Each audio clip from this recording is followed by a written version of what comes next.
The year is 1652, and Oliver Cromwell has just done something that looks, on the surface, like an act of conservation. He's issued a declaration banning the export of Irish Wolfhounds from Ireland.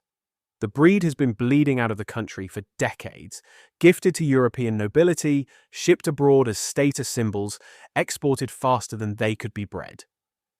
Cromwell's ban was intended to stop the bleeding. It didn't work. And within 2 centuries, the original breed was gone. This is the story of how a combination of colonial policy, legal suppression, and the systematic destruction of Ireland's wolves ended one of the oldest dogs in the world. And how, in one of history's stranger ironies, a British Army officer spent the next 20 years trying to bring it back, with mixed results. The Irish Wolfhound is truly ancient. Roman-era ancient. In 391 AD, a Roman consul named Quintus Aurelius Symmachus wrote a letter describing a gift he had received: 7 enormous dogs from Ireland, sent to Rome to fight lions and bears in the arena. He wrote that all of Rome viewed them with wonder. These weren't pets, they were weapons. In Ireland, the breed was known as the Tú Fáil, the Great Hound, and for centuries, ownership was restricted to royalty and nobility. A king could own 6, a provincial lord 4. Commoners weren't permitted to keep them at all. They were status symbols, hunting companions, and battlefield animals in one extraordinary package. Medieval Irish warriors used them in combat, trained to pull riders from horseback and take down armoured knights. They were gifted between royal houses across Europe, sent to England, Spain, France, Sweden, Denmark, Persia. Each county in 15th century Ireland was required by law to keep 24 wolfhounds specifically to protect livestock from wolf attacks. For 1,000 years, this dog was woven into Irish culture as completely as the harp or the shamrock. Then things began to unravel. The trouble started with the wolves. The Irish Wolfhound existed to hunt them. That was the entire point of the breed: the size, the speed, the raw power. A dog large enough and fast enough to run down a wolf and kill it without human assistance. And for centuries, that purpose kept the breed thriving. But by the 1600s, Ireland's wolf population was being systematically destroyed. Cromwell's government placed substantial bounties on wolves: £6 for a female, 5 for a male, 2 for a subadult. Professional wolf hunters were imported from England. The forests were cleared, and slowly the wolf ran out of places to hide. Without wolves to hunt, the dogs lost their purpose. Enormous animals are expensive to keep. Without a functional role, landowners stopped breeding them. Numbers collapsed. Cromwell's export ban didn't help in the way he'd intended either. The exports continued quietly as gifts to English nobility beyond the reach of any enforcement. The breed was bleeding out through 2 wounds at once: disappearing abroad and dying off at home. By the late 1700s, the situation was critical. A naturalist named Thomas Pennant visited Ireland and reported he could find no more than 3 wolfhounds in the entire country. At a meeting of the Geological Society of Dublin in 1836, the wolf dog was formally listed among the animals that had disappeared from Ireland. The Great Famine of 1845 then devastated the rural Irish communities that had quietly maintained the last surviving bloodlines. The families who had kept these dogs at great personal cost through decades of turmoil.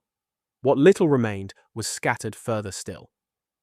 By the early 19th century, the original Irish Wolfhound, the Tú Fáil that had hunted alongside Gaelic chieftains and fought in Roman arenas, was functionally extinct.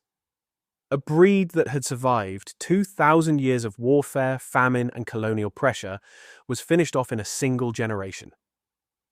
Enter Captain George Augustus Graham. Graham was a Scottish officer in the British Army, which, given what you've just heard, is either deeply ironic or strangely fitting, depending on your perspective. He became obsessed with the Irish Wolfhound in the 1860s, not with what it had become, but with what it had been. He read everything he could find. He tracked down surviving dogs in rural Ireland, animals that local families had kept quietly through decades of suppression. What he found was not encouraging. The surviving dogs were small, depleted, shadows of what the breed had once been. Graham knew he didn't have enough material to work with. So he made a decision that would define the breed to this day. He began crossing what remained with other large breeds. Scottish deerhounds for frame and temperament, Great Danes for bone and size, Borzoi blood for refinement. Possibly some Mastiff, though the records are murky as they always are with breed reconstructions. He worked at this for 23 years. In 1885, he founded the Irish Wolfhound Club. The Kennel Club accepted a breed standard. The Wolfhound began appearing in shows. Graham himself acknowledged something important. He said the reconstructed dogs lacked the original integrity of their forebears. He knew, and the dog world knew, that what he had built was not strictly a resurrection. It was a recreation. A dog bred to resemble, in size and appearance, what the ancient hound might have looked like. Whether the genetic thread connecting Graham's dogs to the original Chew Fawil was real or largely imagined is something scholars still debate. Today, the Irish Wolfhound is a recognized breed, the tallest dog in the world, the regimental mascot of the Irish Guards. It wears its ancient name with dignity. But there's a question underneath all of this that doesn't have a clean answer. Is the dog that exists today the Irish Wolfhound? Or is it a monument to one, a carefully constructed tribute to something that was lost, built by a well-meaning British officer from the genetic material he had available? What's certain is this. One of the oldest dogs in recorded history, a dog that fought in Roman arenas, served Irish kings and became a living symbol of a nation, was driven to extinction through a combination of colonial policy, cultural suppression, and the slow, systematic erasure of the very animal it was bred to hunt. The dog that carries its name today is beautiful, gentle, and magnificent. But the original is gone forever.